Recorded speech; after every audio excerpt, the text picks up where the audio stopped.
যারা আলেম উলামা, উলামা ইকরাম, তারা হচ্ছে নবীর ওয়ারিস। তারা হচ্ছে কি? নবীর ওয়ারিস। কিন্তু বর্তমান দুনিয়ার দিকে তাকান, বর্তমান আমাদের দেশের দিকে তাকান, বর্তমান আমাদের সমাজের দিকে তাকান, অনেক মানুষ আছে যারা কিনা আলেমদের বিরুদ্ধে কথাবার্তা বলে, আলেমদেরকে নিয়ে কটু কথা বলে, আলেমদের সামনে একটু পণ্ডিতি ভাব দেখাইতে চায়, আলেমদেরকে কেয়ার করতে চায় না, আলেমদেরকে অসম্মান করার চেষ্টা করে। আছে না নাই? জোরে বলেন, আছে না নাই? আছে। বিভিন্ন ফিতনা আলেম বিদ্বেষী বর্তমান সমাজে যত চলমান ফিতনা আছে, আহলে হাদিসের ফিতনা মারাত্মক ফিতনা, কাদিয়ানীদের ফিতনা মারাত্মক ফিতনা, বেদাতীদের ফিতনা মারাত্মক ফিতনা, এতাদীদের ফিতনা মারাত্মক ফিতনা। এই সব ফিতনা থেকে বড় ফিতনা এবং মারাত্মক ফিতনা হচ্ছে আলেম বিদ্বেষী ফিতনা। অথচ সারা দুনিয়ার সমস্ত জ্ঞানী মানুষদেরকে যদি এক পাল্লায় রাখা হয়, একজন আলেমের সমান হবে।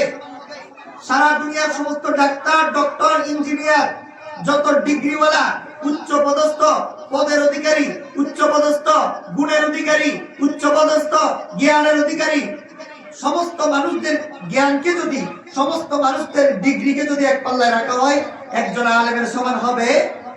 যারা বলেন একজন আলেমের সমান হবে। আল্লাহর হাবিব সাল্লাল্লাহু আলাইহি সাল্লাম ইরশাদ করেন, কুন আলিমান আও মুতাআল্লিমান আও মুস্তামিআন আও মুহাব্বান। তুমি হয়তো আলেম হও, না হয় আলেমের ছাত্র হও। 3 নাম্বার তাও যদি না পারো, আও মুস্তামিআন, উলামা ইকরামের কথা শুনো। 4 নাম্বার রাসূল বলেন, কথাও যদি শুনতে না পারো, আও মুহিব্বান, দূর থেকে হলেও আলেমকে মহব্বত করো। দূর থেকে হলেও কাকে মহব্বত করো? আলেমকে মহব্বত করো। ওয়ালা তাকুন খামিসান ফাতাহলিক, পঞ্চম কাতারে যাইও না। আলেমও হইলা না, আলেমের ছাত্রও হইলা না, আলেমের কথাও শুনলা না, আলেমকে মহব্বত করতে পারলা না।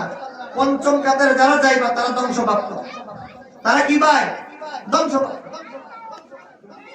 বর্তমান সমাজে আমাদের অনেক ভাইয়েরা আছে যারা আলেম ওলামাদেরকে মাইনাস করে দ্বীনের কাজ করতে চায়। আছে না নাই? জোরে বলেন, আছে না নাই? আমি একটা উদাহরণ দিই। ট্রেন তো চিনেন, ট্রেন রেলগাড়ি। রেলগাড়ির সামনেরটা হচ্ছে ইঞ্জিন, আর পিছনের গুলা হচ্ছে ডাব্বা। পিছনের গুলা কি, সামনেরটা কি? এখন একটা ইঞ্জিন, মনে করেন পিছনে বগি আছে 20টা বা 25টা বা 20টা ডাব্বা আছে রেলগাড়ির। এখন রেলগাড়ির ডাব্বাগুলো যদি পরামর্শ করে, সামনে যেটা ইঞ্জিন আছে সে একজন একটা ইঞ্জিন, তাকে কেয়ার করার দরকার কি? আমরা ডাব্বা যেগুলো আছে পিছনে, আমরা পরামর্শ করে আমরা এই রেলগাড়ি দিয়ে চলবো, রেলগাড়ির রোড দিয়ে চলবো। চলতে পারবে? ইঞ্জিন ছাড়া কোনোদিন ডাব্বাগুলো রেলগাড়ি দিয়ে চলতে পারবে? রেলগাড়ির যে রাস্তা আছে, রোড আছে, ওই রোড দিয়ে চলতে পারবে? কেন পারবে না? কারণ ইঞ্জিন ছাড়া সম্ভব নয়। ঠিক কিনা জোরে বলুন না? ঠিক তেমনি ভাবে আজকে কিছু মুসলমান আছে, কিছু মানুষ আছে, আবার কিছু ভাইয়েরা আছে যারা মনে করে উলামা ইকরামদেরকে বাদ দিয়ে মসজিদ চলবে, উলামা ইকরামদেরকে বাদ দিয়ে মাদ্রাসা চলবে, উলামা ইকরামদেরকে বাদ দিয়ে মাহফিল চলবে, উলামা ইকরামদেরকে বাদ দিয়ে তাবলীগের কাজ চলবে। স্পষ্ট ভাষায় বলতে চায়, যাদের যাদের এই ধারণা আছে তারা গুমরাহির মধ্যে লিপ্ত, ভণ্ডামির মধ্যে লিপ্ত। ঠিক কিনা জোরে বলুন না? উলামা ইকরামদেরকে মাইনাস করে দ্বীনের কাজ চলতে পারে না, উলামা ইকরামদেরকে মাইনাস করে মাদ্রাসার কার্যক্রম চলতে পারে না। ঠিক তেমনি ভাবে উলামা ইকরামদেরকে বাদ দিয়ে তাবলীগের কাজ চলতে পারে। জোরে বলেন, তাবলীগের কাজ চলতে পারে। জাহেল কবি হতে নেহি আলেম কা বরাবর, कुरान में हल यसे तभी मौला ने कहा है, जाहिल को भी होते नहीं आलम का बराबर, कुरान में हल यसे तभी मौला ने कहा है। সারা দুনিয়ার সমস্ত মানুষকে একত্রিত করলে একজন আলেমের সমান হবে। রাসূল সাল্লাল্লাহু আলাইহি ওয়াসাল্লাম বলেছেন, ফাদলুল আলিমি আলাল আবিদি কাফাদলি আলা আদনাকুম।